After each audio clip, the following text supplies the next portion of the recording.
Tapetum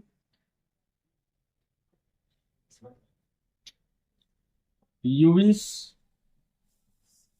granules या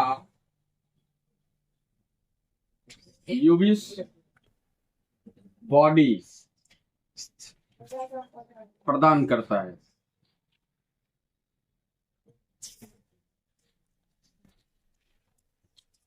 और यूविस granules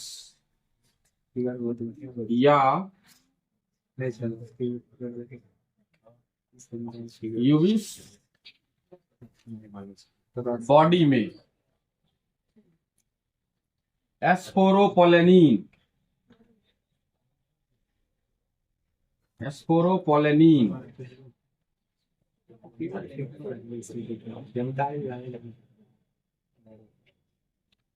पाया जाता है, जिसके द्वारा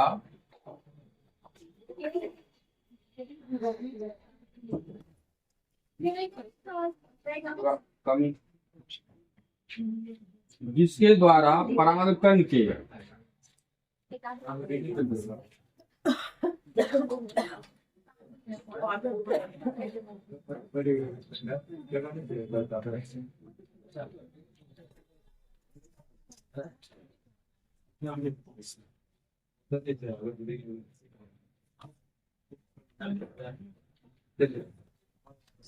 बाह्यचूल का निर्माण होता है।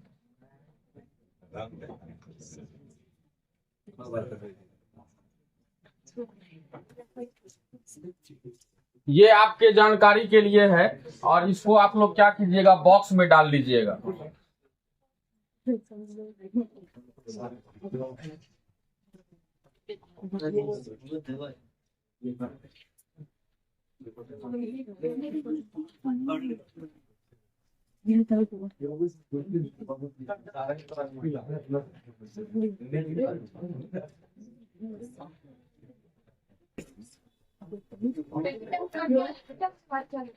इसमें टैपिटम प्रोवाइड्स, PROVIDES, प्रोवाइड्स मतलब होता है प्रदान करता है।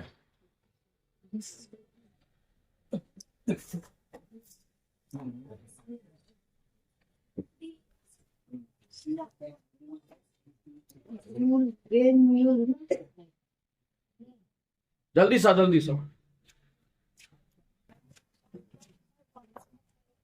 तो देखिए, मैंने आपको एक सेंटेंस लिखाया है और important for paramedical, CBSE medical, AIIMS, ये सबों के लिए इम्पोर्टेंट क्वेश्चन है। हो सकता है इंटरमीडिएट में भी आपको ये क्वेश्चन पूछ दे, इसलिए मैंने इस लाइन को लिख दिया है और ज्यादा कुछ भारी नहीं है। मैंने लिखा है टैपिटम प्रोवाइड्स यूविस ग्रैन्यूल्स और यूविस बॉडी। यूविस ग्रैन्यूल्स और यूविस body contain sporopollenin for the formation of enzyme of pollen grain. हमने इससे पहले क्लास में आप लोग को बताया था, जिस समय लघु बीजाणु का निर्माण हम करवा रहे थे। लघु बीजाणु के निर्माण में आप लोग को याद होगा, इसको मिटाइए एक बार, मिटाओ तो। हम चर्चा किए थे लघु बीजाणु का निर्माण किस प्रकार होता है। लघु बीजाणु कहाँ पाया जाता है? लघु बीजाणु धानी में, और लघु बीजाणु धानी से ही जो है लघु बीजाणु का निर्माण हुआ था ना। और उसका स्ट्रक्चर जो हम बनाए थे, इस तरह से उसका स्ट्रक्चर था।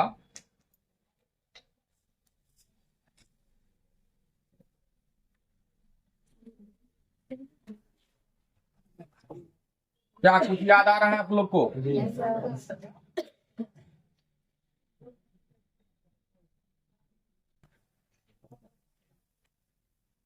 और इसमें जो है इस तरह से एपिडर्मिस को मैंने ड्रॉ किया था। पहले क्लास में लघु बीजाणु धानी से लघु बीजाणु के निर्माण का जो मैंने फिगर बनाया था, उसमें चारों तरफ एपिडर्मिस को मैंने दिखाया था। इसके बाद आप देखे होंगे, एपिडर्मिस के बाद हमने मिडिल सतह को लिया था, मध्य सतह। इसके बाद जो है अंतस्थिसियम था। इसके बाद ये सबसे अंदर का लेयर, ये वाला लेयर, इसी को हम लोग टैपेटम कहते थे। क्या कहते थे? टैपेटम। और इसके अंदर ही क्या था? लघु बीजाणु। ये लघु बीजाणु को आप निकालिए, ये लघु बीजाणु को निकालिए। हम याद दिला दें कि लघु बीजाणु का ही दूसरा नाम क्या था? परागकण। क्या नाम था? परागकण। और मैंने परागकण का स्ट्रक्चर भी आप लोग को बना करके दिखाया था इस तरह से। क्या याद आ रहा है कुछ?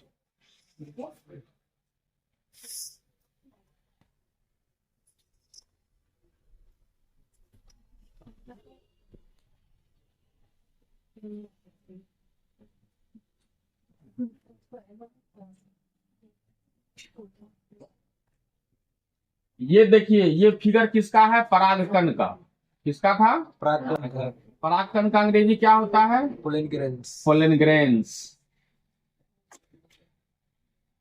पोलन ग्रेन होता है। और इसी परागकण का दूसरा नाम क्या है? लघु बीजाणु। क्या यहां तक में किसी को डॉट है क्या? ये क्या है? लघु बीजाणु। इसको हम लोग क्या कहते थे? माइक्रोस्कोप। तो आप लोग डेविएट नहीं होइएगा, विचलन नहीं होइएगा, विचलित नहीं होइएगा। परागकण जो है उसी का दूसरा नाम क्या है? लघु बीजाणु है, या लघु बीजाणु का है दूसरा नाम क्या है? परागकण है। आप परागकण में देखिए, एक भीतर का सतह है, एक बाहर का सतह है कि नहीं? बाहर का सतह कांटानुमा होता है, जो काफी कड़ा होता है, हार्ड होता है। मान लो आप लोग पुष्प में 4 भाग देखे थे। मादा रंग का क्या नाम था? जायान। थोड़ा सा बैठ जाइए। ये नर रंग है, पुंकेसर, और ये है स्त्री केसर। कोई दिक्कत? सर। और इसमें ये था लघु बीजाणुधानी, और इसी के अंदर था परागकण। था कि नहीं? ये जो आप परागकण यहाँ देख रहे हैं, वही परागकण जो है किसके अंदर है? लघु बीजाणुधानी के अंदर है। ये परागकण निकलेगा और कहाँ पहुंचेगा? वर्तिकाग्र पर पहुंचेगा। तो प्रकृति देखिए कितना सोच समझ के जो है बनाया, ताकि आगे चल के परेशानी नहीं हो। परेशानी का अर्थ क्या? मान लो ये परागकण जो निकला, तो हो सकता है परागकण धरतियों पर गिर जाएगा। मान लो हवा से उड़ रहा है, धरतियों पर गिर गया, तो जल्दी वो नष्ट नहीं होगा। इसके लिए प्रकृति ने क्या दे दिया उसको? बाहरी सतह। बाहरी सतह को हम लोग कहते हैं बाह्य चोल। चोल का अर्थ होता है आवरण, बाहरी आवरण, बाह्य चोल। इसी को हम लोग क्या कहते हैं? एक्जाइन। क्या कहते हैं? एक्जाइन। और भीतर में जो ये है, ये इसको कहते हैं अंतः चोल, क्योंकि अंदर की ओर है ना। अंतः का मतलब क्या हुआ? अंदर। चोल मतलब क्या होता है? आवरण, मतलब भीतरी आवरण। इसको कहते हैं इंटाइन। इसका मतलब बताइए, परागकण में कितना सतह है? 2 सतह है। कौन कौन सा? बाह्य चोल और अंतः चोल। बाह्य चोल को क्या कहते हैं? एक्जाइन। एक्जाइन। अब देखिए, ये टपेट, ये सतह का क्या नाम है बोलो तो? ये वाला जो है, ये देखिए, ये हुआ बाह्य त्वचा, ये हुआ मध्य सतह, ये हुआ अंतस्थिसियम, ये हुआ सबसे भीतरी लेयर टैपीटम। क्या नाम है इसका? टैपीटम। अब इसके अंदर जो ये परागकण है, इसका बाहरी लेयर जो बाह्य चोल है, इसका निर्माण टैपीटम सतह के द्वारा ही होता है। तो टैपीटम सतह क्या करता है? पहले प्रोवाइड करता है क्या चीज?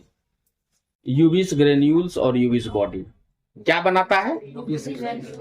यूबिस ग्रेन्यूल या यूबिस बॉडी कौन बनाता है? टैपीटम। और उस यूबिस ग्रेन्यूल और यूबिस बॉडी में रहता है एस्पोरोपोलेनिन नामक पदार्थ। क्या रहता है? और उसी एस्पोरोपोलेनिन नामक पदार्थ से क्या बनता है? बाह्य चोल। क्या बनता है? बाह्य चोल। आप यहां ध्यान से देखिए, सबसे भीतरी स्तर का नाम टैपीटम। टैपीटम जो है देता है क्या चीज? यूबिस बॉडी। यूबिस बॉडी में क्या रहता है? एस्पोरोपोलेनिन। एस्पोरोपोलेनिन से क्या बनता है? बाह्य चोल।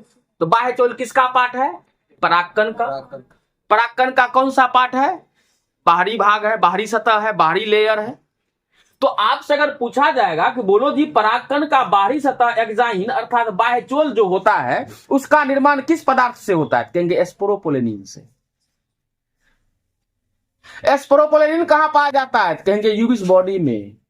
यूबिस बॉडी को कौन देता है? कहेंगे टैपीटम सतह जो होता है, जो कि परागकण को पोषण प्रदान करता है ना। पहला फंक्शन लिखा है कि नहीं? पहला फंक्शन क्या लिखा है टैपीटम का? पराग कणों को पोषण प्रदान करता है। और दूसरा फंक्शन में क्या लिखा है?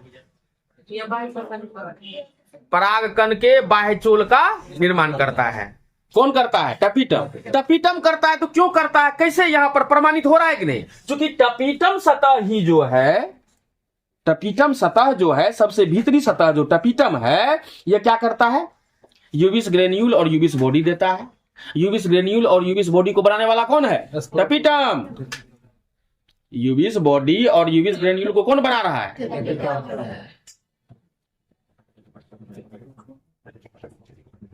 यहां सब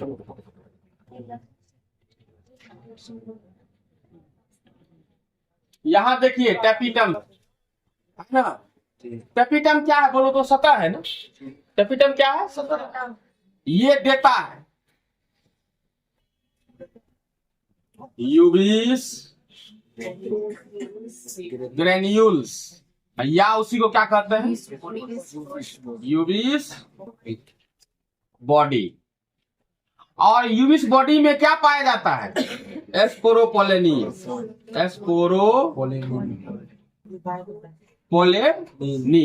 और इसी एस्पोरोपोलेनिन से क्या होता है? बाह्य चोल का निर्माण होता है। बाह्य चोल को क्या कहते हैं? एक्जाइन। और ये एक्जाइन जो है, ये किसका सतह है? परागकण का बाहरी सतह।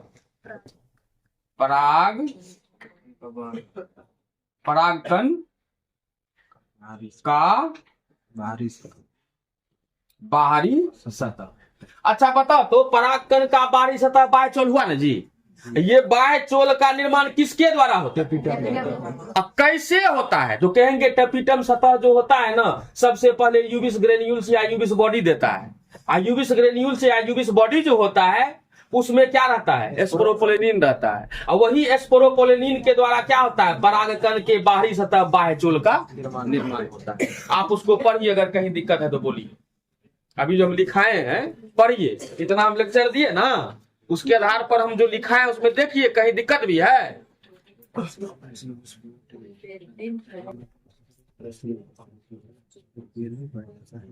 है दिक्कत?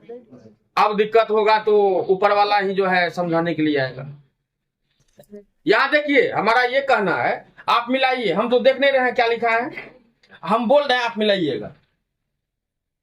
टपीटम यूबिस ग्रेन्यूल्स या यूबिस बॉडी को प्रदान करता है। यह यूबिस बॉडी या यूबिस ग्रेन्यूल में एस्पोरोपोलेनिन पाया जाता है, जिसके द्वारा परागकण के बाहरी सतह बाह्य चोल का निर्माण होता है। ये लिखा है। तो जो बच्चा को ये चीज रहेगा तो दिमाग में दिक्कत होगा बोलने में। है दिक्कत तो बोलो, एनीवन हैव द डाउट? तब लगाओ शॉर्ट, मिटाओ इसको।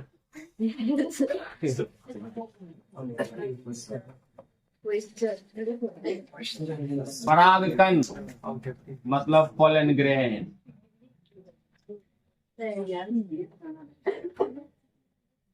के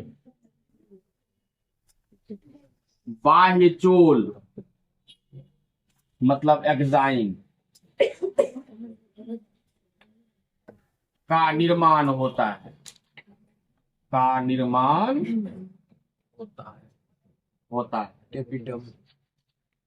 परागकण के बाह्य चोल का निर्माण होता है। अच्छा, ये नंबर में पेप्टाइडो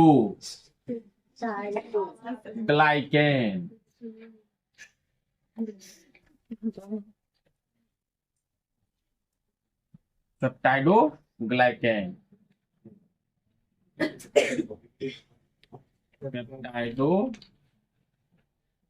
ग्लाइकेन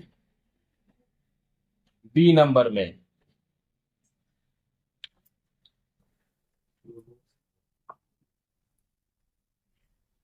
साइक्लो पेंटेनो परहाइड्रो फेनन 3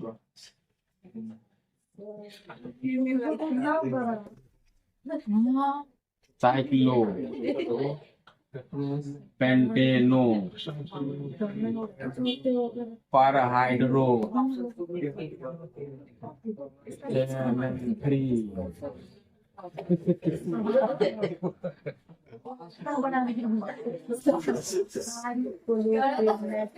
अरे घबराना नहीं है, आप लोग को सेलेक्ट राइट आंसर करना है। हम कुछ हो एबीसीडी दे सकते हैं, है कि नहीं? आप लोग को राइट आंसर सेलेक्ट करना है।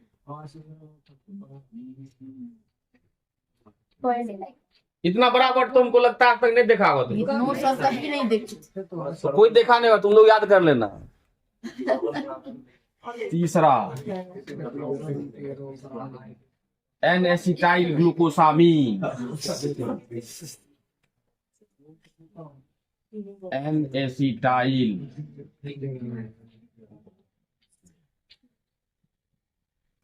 Glucosamine, N acetyl glucosamine. C number था ना, बी नंबर में लिखिए एस्पोरोपोलेनीन, एस्पोरोपोलेनीन।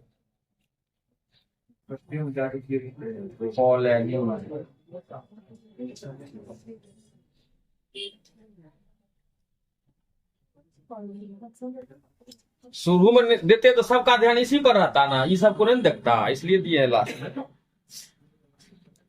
क्या हो जाएगा राइट आंसर? हाँ,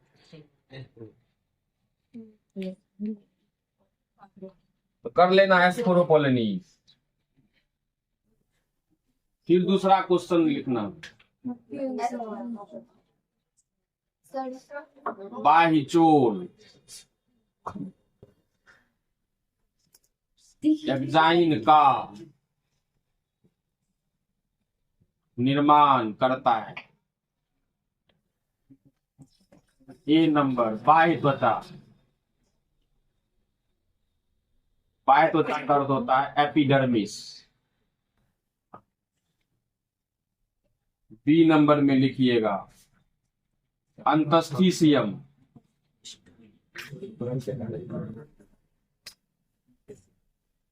मतलब इंडोथेसियम, इंडोथेसियम। सी नंबर में लिखिएगा टैपिटम,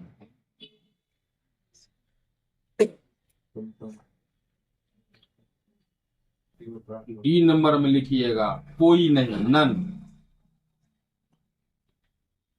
कोई नहीं हो, कोई नहीं हो का है। टपेटम का दो फंक्शन लिखाए थे ना, टपेटम का दो फंक्शन में दूसरा फंक्शन क्या है? अगर ये रहेगा ऑप्शन में तो क्या होगा? एस्पोरोपोलेनीन। ये अंदर का क्वेश्चन ना हो गया, ये काफी भीतर का। हम क्या बोले कि medical type question, paramedical type question में ये सब पूछा जाता है। हा? ये अंदर घुसने के बाद काफी जटिल क्वेश्चन हुआ। अदरवाइज ये जो है डायरेक्ट आपको फंक्शन से ही जो है आप राइट आंसर को सेलेक्ट कर लीजिएगा। इसमें हो जाएगा टैपिटम, सी हो जाएगा टैपिटम।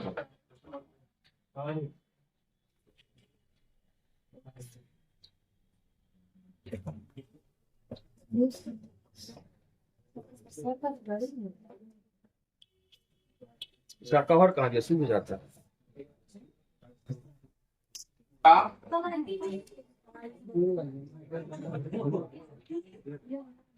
परागकोश मतलब एंथर होता है।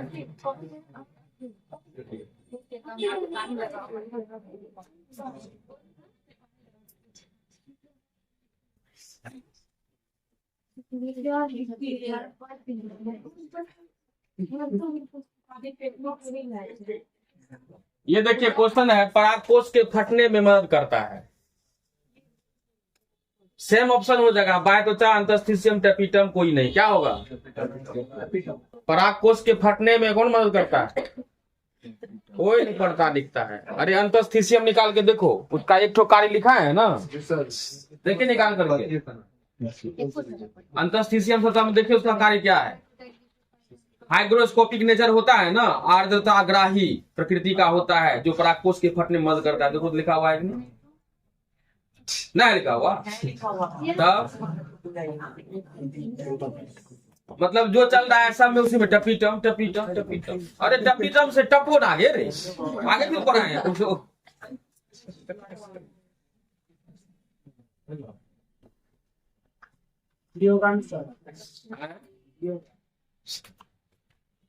हाँ, बी नंबर अंतस्थिसियम होगा। थोड़ा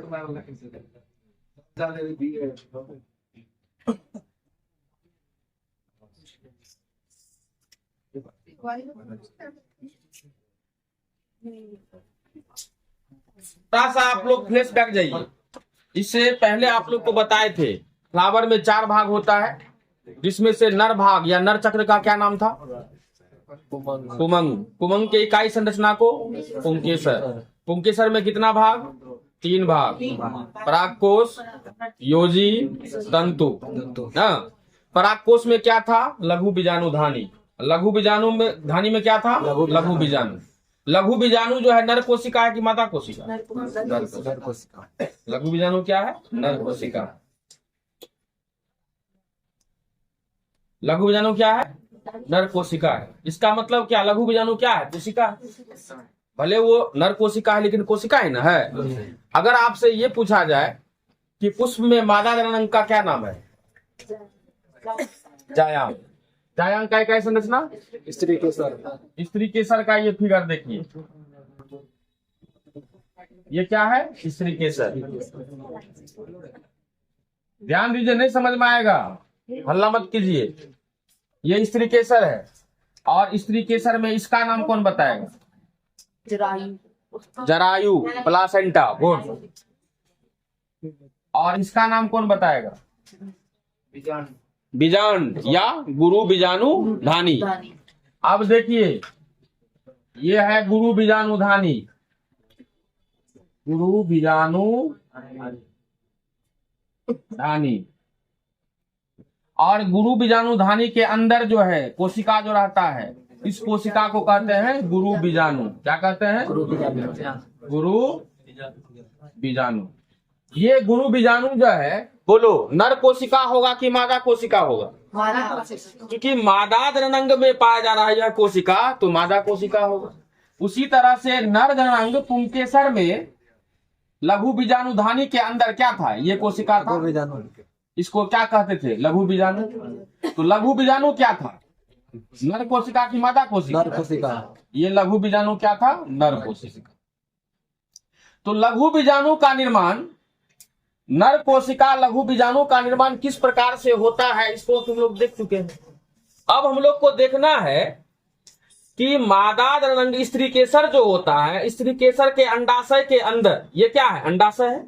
अंडाशय के अंदर जो है जरायु से उभरा हुआ एक रचना पाया जाता है, जिसको गुरु बीजाणु धानी कहते हैं। गुरु बीजाणु धानी के अंदर क्या है? गुरु बीजाणु। अब देखेंगे गुरु बीजाणु का निर्माण किस प्रकार से होता है। लघु बीजाणु का निर्माण खत्म हो गया, गुरु बीजाणु का निर्माण किस प्रकार से होगा उस पर हम लोग चर्चा करेंगे। क्या कोई दिक्कत? लघु बीजाणु जनन बताए थे ना, आज क्या शुरू होगा? गुरु बीजाणु जनन।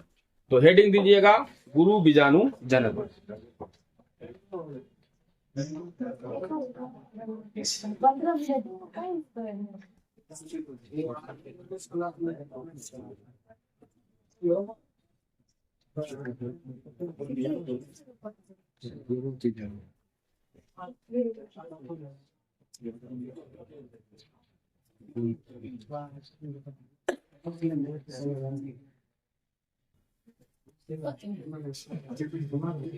गुरु बीजाणु जनन, मेगा स्पोरोजेनेसिस।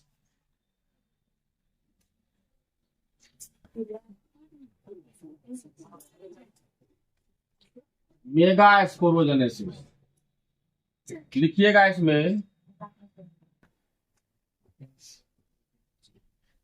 गुरु बीजाणु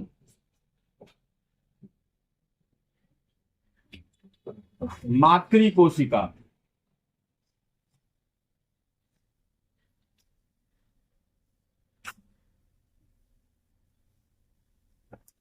मेगा स्पोर मदर सेल। गुरु बीजाणु मातृ कोशिका से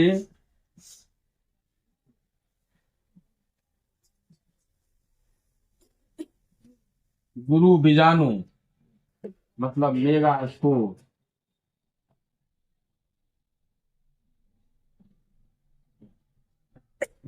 स्पोर के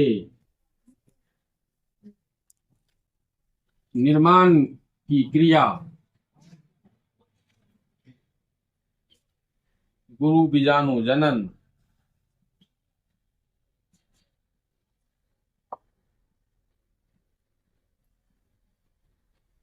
मेगा स्पोरोजेनेसिस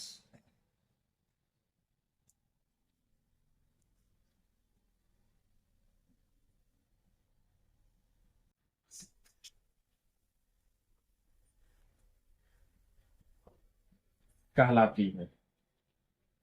गुरु बीजाणु मातृ कोशिका से गुरु बीजाणु के निर्माण की क्रिया गुरु बीजाणु जनन कहलाती है।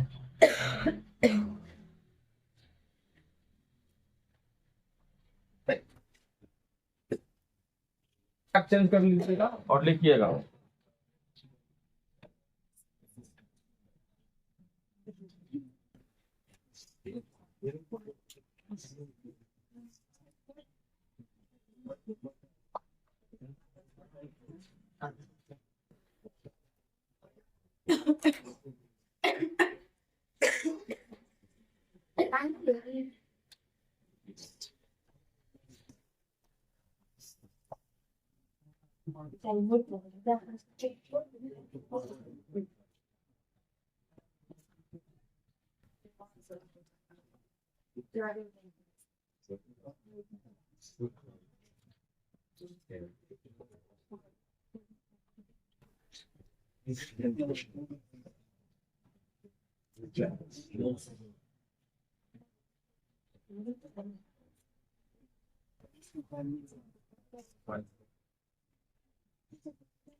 गुरु बीजाणु के निर्माण की क्रिया में सर्वप्रथम अधस त्वचा आधा ध स अधस त्वचा की कोशिका से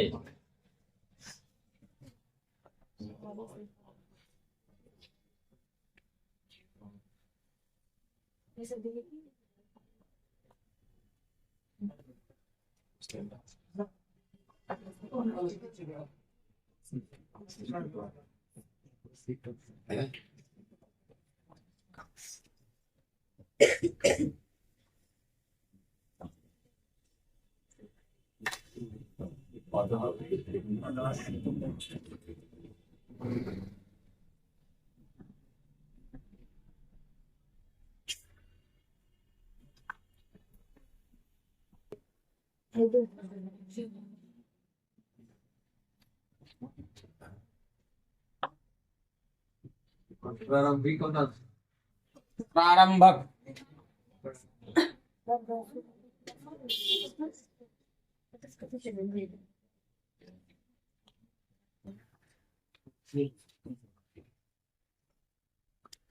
गुरु बीजाणु के निर्माण की क्रिया में